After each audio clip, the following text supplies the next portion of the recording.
صلی اللہ علی محمد صلی اللہ علیہ وسلم۔ اعوذ باللہ من الشیطان الرجیم، بسم اللہ الرحمن الرحیم، والصلاة والسلام علی رسولہ الکریم۔ بخاری شریف کتاب الجماع والامامہ جاری ہے، اور آج بھی اس میں ایک حدیث ہوگی جس کے مختلف کچھ الفاظ فرق ہوں گے، اور اس کو مختلف ابواب میں پڑھیں گے۔ اور یہ بھی ایک بڑی دلچسپ تحقیق ہے کہ ایک ہی حدیث سے مختلف مسائل نکالنا اور مختلف تعلیمات دینا۔ اچھا، آج کا جو باب ہے یہ ہے اذا طول الامام، جب امام قرات طویل کر دے، وکان للرجل حاجت، اور کسی شخص کو، کسی مقتدی کو کوئی حاجت ہو، فخرج فصلی، اور مقتدی وہ جماعت چھوڑ دے اور اپنی نماز الگ پڑھ لے، تو کیا اس کی نماز ہو جائے گی؟ اور اچھا، اب اس میں کیسا ہو سکتا ہے کہ بھئی نماز پڑھ رہا ہے اور اچانک مقتدی جو ہے وہ نماز چھوڑ کے نکل جائے اور جا کے اپنی نماز پڑھنے لگ جائے؟ تو کسی مجبوری کی صورت میں ایسا ہو سکتا ہے کہ وہ نماز پڑھ رہا ہے اور اس نے طویل قرات شروع کر دی ہے، اور مقتدی کو کوئی کام یاد آ گیا، اچانک کوئی ایسی صورت ہوگی کہ اسے نکلنا پڑا ہے۔ یا ایسا ہو سکتا ہے کہ وہ آیا تو تھا نماز پڑھنے، لیکن اس کی، جیسے آج کا ہم دیکھتے ہیں کسی کی نائٹ شفٹ ہے، رات کی ڈیوٹی ہے، اس نے سوچا میں عشاء کی نماز پڑھ کے باجماعت نماز پڑھ کے جاتا ہوں، اور وہ نماز میں آیا اور امام صاحب نے لمبی قرات شروع کر دی، تو وہ اگر پوری نماز ان کے پیچھے پڑھے گا تو اس کی تو ڈیوٹی یعنی خراب ہو جائے گی، وہ ٹائم پہ پہنچ نہیں سکے گا۔ تو کیا اس کو اجازت ہے کہ وہ چھوڑ دے اور اپنی نماز پڑھ لے؟ یا اسی طرح کو فجر کے وقت آیا، اس نے ڈیوٹی پہ جانا ہے، تو کیا وہ چھوڑ کے نماز اپنی الگ نماز پڑھ سکتا ہے؟ اتنی گنجائش ان کے اندر ہے یا نہیں ہے؟ آئیں دیکھتے ہیں اس کو۔ تو حدیث جو ہے 668 اور 669 دو حدیث اس باب میں ہیں۔ پہلی جو ہے یہ تو حضرت جابر کا قول ہے، ان جابر بن عبداللہ، جابر بن عبداللہ رضی اللہ تعالیٰ عنہ فرماتے ہیں ان معاذ بن جبل، کہ معاذ بن جبل رضی اللہ تعالیٰ عنہ کان یصلی مع النبی صلی اللہ علیہ وسلم، کہ نبی کریم صلی اللہ علیہ وسلم کے ساتھ نماز پڑھتے تھے، ثم یرجع فیؤم قومہ، پھر جاتے تھے واپس اور اپنی قوم کی امامت کراتے تھے۔ اچھا، بھی اس پہ بھی علماء نے بحث کی ہے کہ وہ نماز پڑھتے تھے نبی کریم صلی اللہ علیہ وسلم کے ساتھ اور پھر جا کے قوم کو امامت کراتے تھے، دو عشاء کی نمازیں وہ پڑھتے تھے، یہ کیسے ہو گیا؟ تو اس پہ بحث کی ہے علماء نے کہ ہو سکتا ہے کہ جو وہ نبی کریم صلی اللہ علیہ وسلم کے ساتھ پڑھتے تھے وہ فرض پڑھتے ہوں، فرض کی نیت سے، اور جو جا کے پڑھاتے تھے اپنے لوگوں کو اس میں ان کی اپنی نماز کی نیت نفل کی ہو، اور جو لوگ پڑھ رہے ہیں ان کے پیچھے فرض پڑھ رہے ہیں۔ اور اس پوری پہ بہت بحث کی ہے کہ یہ کیسے ہے کہ امام نفل پڑھ رہا ہے تو لوگوں کا فرض ہوگا، اور پھر بعض کہتے ہیں کہ نہیں، جو نبی کریم صلی اللہ علیہ وسلم کے پیچھے پڑھتے تھے وہ ثواب کے لیے نفل کی نیت سے پڑھ لیتے تھے، اور اپنے جا کے محلے میں وہ فرض پڑھ کے اور جماعت کراتے تھے۔ واللہ عالم، اس میں جو بھی صورتحال ہے یہ علماء کی بحثیں ہیں، لیکن عملاً یہ ہوتا تھا کہ وہ نبی کریم صلی اللہ علیہ وسلم کے ساتھ عشاء کی نماز پڑھتے تھے اور پھر اپنے محلے میں جا کے اپنی مسجد میں لوگوں کو امامت کراتے تھے۔ اچھا، کیسی امامت کراتے تھے؟ یہ 669 حدیث ہے حضرت جابر بن عبداللہ رضی اللہ تعالیٰ عنہ سے، ان جابر بن عبداللہ قال، حضرت جابر بن عبداللہ فرماتے ہیں کان معاذ بن جبل یصلی مع النبی صلی اللہ علیہ وسلم، کہ معاذ بن جبل نبی کریم صلی اللہ علیہ وسلم کے ساتھ نماز پڑھتے تھے، ثم یرجع، پھر جاتے تھے واپس، فیؤم قومہ، اور اپنی قوم کو جا کے امامت کراتے تھے۔ فصلی العشاء، تو ایک رات انہوں نے عشاء کی نماز پڑھائی، فقرأ بالبقرہ، اور اس میں سورۃ البقرہ شروع کر دی۔ اب ذرا سورۃ البقرہ 250 پاروں کی سورت ہے، کتنی پڑھانی تھی انہوں نے پتہ نہیں، تو سورۃ البقرہ شروع کر دی۔ فانصرف الرجل، تو ایک شخص نے سلام پھیر دیا، فکأنما اذن تناول منہ، اور جب حضرت معاذ بن جبل کو پتہ چلا کہ اس شخص نے نماز توڑ دی ہے اور توڑ کو چلا گیا، تو انہوں نے اس پہ ذرا اس کو برا بھلا کہا کہ اس نے نماز خراب کر دی ہے اور یہ نماز خراب کر کے چلا گیا، اس کو ایسے نہیں کرنا چاہیے تھا وغیرہ، جو بھی انہوں نے کہا، مطلب اس کو کچھ انہوں نے برا بھلا کہا۔ فبلغ النبی صلی اللہ علیہ وسلم، تو جب نبی کریم صلی اللہ علیہ وسلم کو اس چیز کی خبر پہنچی، آپ کو پتہ چلا، فقالا، تو آپ صلی اللہ علیہ وسلم نے فرمایا فتان فتان فتان، کہ اے معاذ، آپ لوگوں کو فتنہ میں مبتلا کرنے والے ہیں، فتنہ میں مبتلا کرنے والے ہیں، فتنے میں مبتلا کرنے والے ہیں۔ 3 دفعہ یہ الفاظ آپ نے فرمائے، ثلاث مرار، اوقال، یا آپ نے فرمایا فاتنن فاتنن فاتنن، یعنی یا فاتن کہا یا فتان کہا۔ اب یہ راوی کہہ رہے ہیں کہ دونوں میں سے کوئی ایک الفاظ جو تھے وہ آپ نے استعمال کیے۔ وہ امرہ بسورتین، اور آپ صلی اللہ علیہ وسلم نے ان کو 2 صورتیں پڑھنے کا حکم دیا، من اوساط المفصل، اوساط المفصل میں سے 2 صورتیں پڑھ لیتے، یعنی آپ نے یہ سورۃ البقرہ کیوں پڑھی؟ اوساط المفصل میں سے 2 صورتیں پڑھ لیتے۔ اور قال،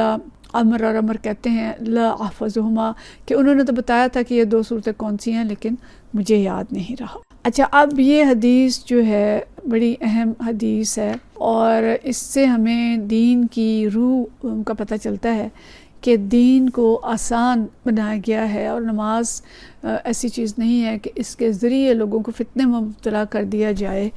اور لوگ تکلیف میں پڑ جائیں۔ اور اس لیے آپ صلی اللہ علیہ وسلم نے فرمایا کہ آپ کو سورۃ البقرہ پڑھانی چاہیے تھی، اس سے لوگ فتنے میں پڑ جائیں۔ آپ نے لوگوں کو فتنے میں ڈال دیا کہ اب وہ نماز چھوڑ کے جائیں گے تو ظاہر ہے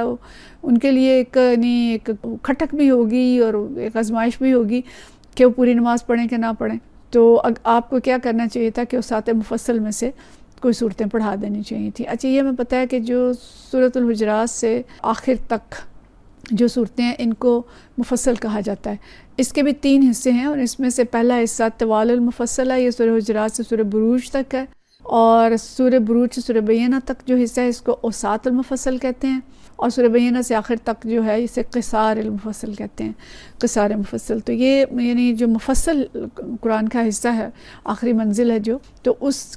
کے بھی آگے 3 حصے ہیں، جس میں سے آپ نے فرمایا کہ اوساط المفصل یعنی سورہ بروج سے سورہ بینہ تک کی جو صورتیں ہیں ان میں سے کوئی 2 صورتیں آپ پڑھ لیتے،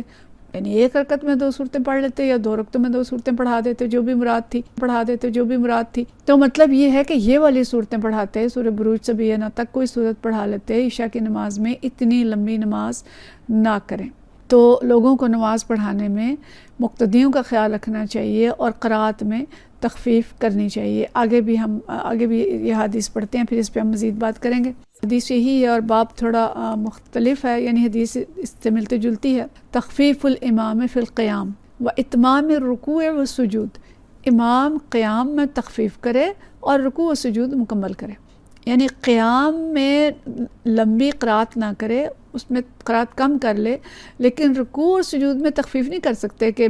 بڑے ٹکریں جیسے ہماری جاتی ہیں، رکوع مکمل نہیں ہوا اور کھڑے ہو گئے، پورے سیدھی کمر نہیں ہوتی تو سجدے میں چلے گئے۔ کبھی رمضان میں مسجد میں نماز پڑھتے ہیں تو بہت مشکل سے بعض اوقات فالو کرتے ہیں، امام صاحب ایسے گاڑی چلاتے ہیں کہ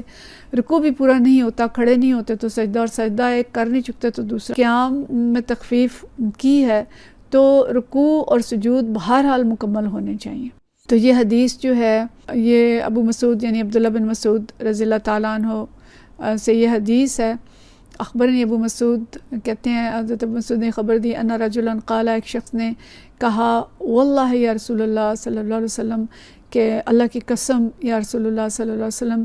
انی لتأخر عن صلاة الغداۃ من اجل فلان، کہ میں فجر کی نماز میں فلاں آدمی کی وجہ سے پیچھے رہ جاتا ہوں، مما یطیل بنا، کہ وہ ہمیں طویل قیام کراتے ہیں۔ فما رأیت رسول اللہ صلی اللہ علیہ وسلم، کہتے ہیں میں نے نہیں دیکھا نبی کریم صلی اللہ علیہ وسلم کو فی موعظۃ اشد غضبا منہ یومئذ، کہ واعظ و نصیحت کے وقت آپ صلی اللہ علیہ وسلم کبھی اتنے زیادہ غصے میں آئے ہوں جتنا میں نے اس دن غصے میں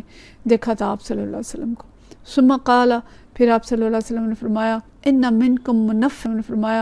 منکم منفرین، کہ تم میں سے کچھ لوگ ہیں جو لوگوں کو نفرت دلاتے ہیں، یعنی نماز سے نفرت والی بات ہو گئی نا، کہ اتنی طویل نماز پڑھائیں کہ لوگ بیچارے نماز ہی نہ پڑھ سکیں۔